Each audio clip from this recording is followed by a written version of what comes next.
kalau di psikologi sendiri saya encourage teman-teman dosen muda itu untuk continue their study di universitas yang bagus, 500 besar dunia sebagaimana Undip fasilitasi.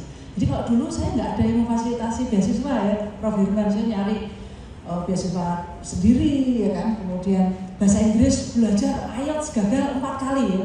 Ini kan bahasa Inggris pertama IELTS ternyata harus IELTS 5,5, 6 ya. Habis itu ternyata sudah 6,5 ada band score-nya yang harus 6, masuk kurang lagi akhirnya saya dapat 7, dulu 6,5 syaratnya ya. Dapat 7 sampai Australia, orang Australia bingung Inggris Jawa ya, saya bingung dia Inggris UK. Nah kalau sekarang kondisinya saya rasa lebih memungkinkan Bapak Ibu menikmati riset itu karena bahasa Inggrisnya juga dapat, ada beasiswa untuk sekolah S3. Jadi ketika saya sekolah S3 di Australia, saya juga kaget. Supervisor saya kan ada ruangan PhD saya dengan 4-5 orang mahasiswa PhD lainnya. Dia ngetok pintu, tok, yuk ngopi kita gitu ya. Ngopi itu ternyata bimbingan tuh berarti ngopi ya. Saya senang banget ya. Artinya kita sedikit perlu agak-agak egaliter. Jadi kalau karena di budaya kita kan power distance index-nya cukup tinggi ya. Jadi kalau bimbingan tuh kayak aduh kok nggak dibalas. Demikian pula ketika kita punya partner yang lebih junior atau mahasiswa, kalau sampai mereka takut pada kita nggak bisa diakses, ya itu nggak mungkin terjadi kayak tadi ya. Apalagi mengkritisi jauh lagi. Jadi situasi yang menyenangkan itu memang kita ciptakan. Orang bisa takut loh. Misalnya saya ngadep Prof. Jamari, bagaimana wah ini salah semua mbak, pojo riset meneh gitu ya. Saya takut. Tapi ketika saya mengajak beliau jadi partisipan, wah diterima dengan baik. Ya ini gini diceritani macam-macam. Senang sekali karena pada saat itu saya ingin tahu ya, Prof. Jamari kok bisa hebat, gimana sih? Itu sejak saya 2016-17 ya, saya sudah mengajari Prof. Jamari misalnya. Jadi joy in research, we create that, dan kebetulan kalau riset saya itu kan dulu tentang adolescent parent career congruence, kemudian berubah menjadi perkembangan karir mahasiswa S1, karena ketika jadi dosen yang dihadapi mahasiswa S1, kemudian jadi wakil dekan riset dan inovasi, kemudian jadi dekan yang dihadapi dosen-dosen ini. Wah, bagaimana menciptakan riset environment bagi dosen, itu masalah saya. Terus agak kesini dikit tentang leadership. Jadi kalau dilihat perjalanannya memang bagi saya menarik karena yang menjadi problem itu ya hidup saya sendiri kira-kira ya.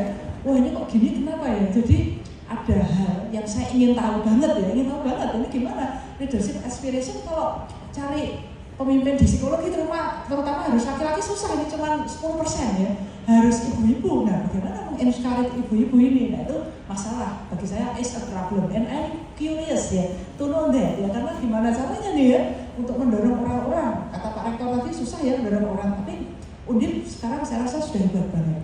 Ada les bahasa Inggris, ada dosen muda yang tiap hari khusus bahasa Inggris ya Mas Dani ya, khusus bahasa Inggris ada, beasiswa itu ada.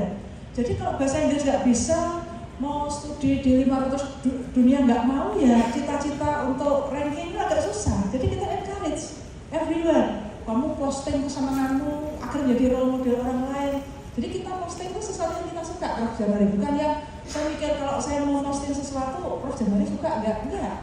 Yang harus yang saya suka, karena vibe dari kesukaan kita, rasa sukacita kita, kegembiraan itu nanti mau ngapain Prof. Jamari suka, nyenengnya ya, kok kadar saya ikut pekerti gitu. Misalnya Mas Dani ya, Mas Dani ini dosen muda kita, saya posting saya ikut pekerti di ini sebagai peserta sudut pandangnya, ya enggak apa-apa, bagus. Tidak harus sebagai narasumber, belum tentu ya, tapi dari sudut pandang Anda sendiri. Saya menjadi peneliti, saya menjadi tim, oke. Saya menjadi ketua peneliti, oke juga. Saya menjadi dosen, semua oke. Jadi we need to find a joy in our activities, and also we need to create as well the joy full of our activities.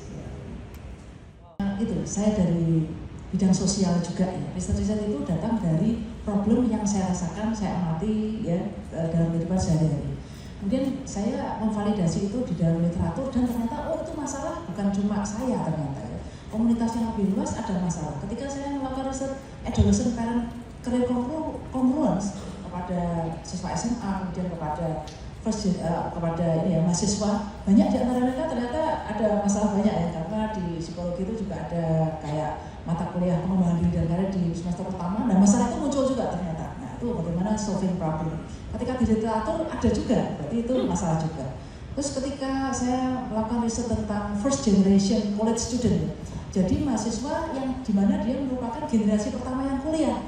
Ternyata ketika saya teliti juga, oh mereka lack of role model. Role modelnya nggak ada dari keluarganya. Berarti mereka harus apa? Kemudian saya menguji model lah itu ya. Ternyata mahasiswa yang first generation college student akan lebih bagus kalau dia itu orangnya proaktif.